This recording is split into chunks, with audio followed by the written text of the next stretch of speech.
Steve Leisman, CNBC. Mr. Chairman, back in March, you talked about cutting rates as a process, and in June, you talked about the idea that, well, one rate cut wouldn't do anything. So I wonder if you can sort of follow up on Colby's question.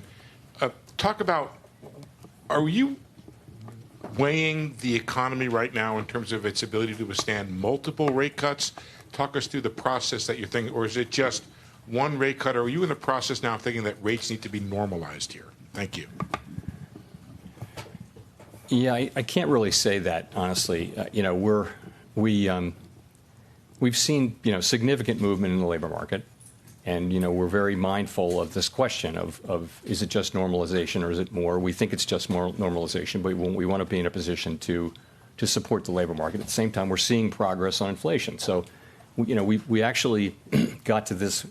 We raised rates a year ago at the July meeting.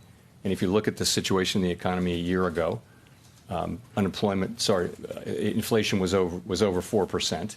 It was a completely different economy. Now we've made a lot of progress, and the labor market, I think, unemployment was in the threes, mid threes.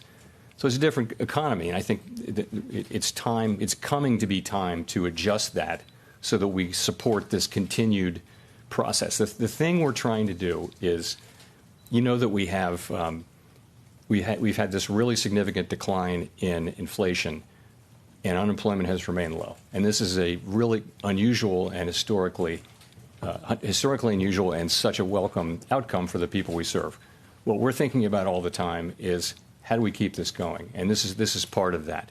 We think we don't need to be 100% focused on inflation because of the progress we've made.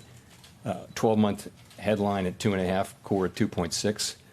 It's way down from where it was. The job is not done on inflation, but nonetheless, we can afford to begin to dial back the restriction in our policy rate.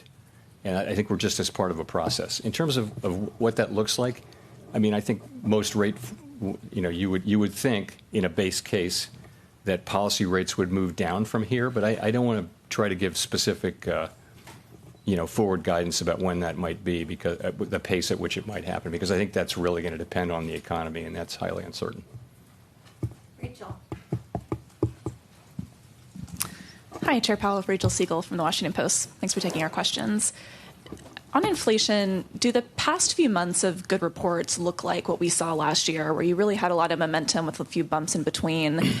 Would you characterize that kind of momentum as back on track at this point in the year?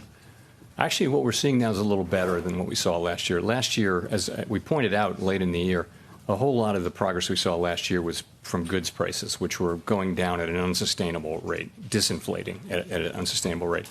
This is a broader disinflation.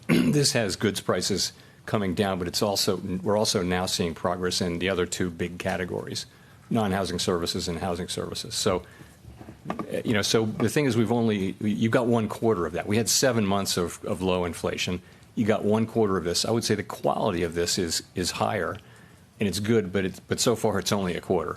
So I think we need to see more to know that we're to have more confidence that we're on a good path down to 2%. But as I mentioned, our confidence is growing because we've been getting good data. And things like the ECI report and, frankly, the softening in the labor market conditions, give you more confidence that the economy's not overheating. It doesn't look like an overheating economy. And it looks like an economy that's normalizing.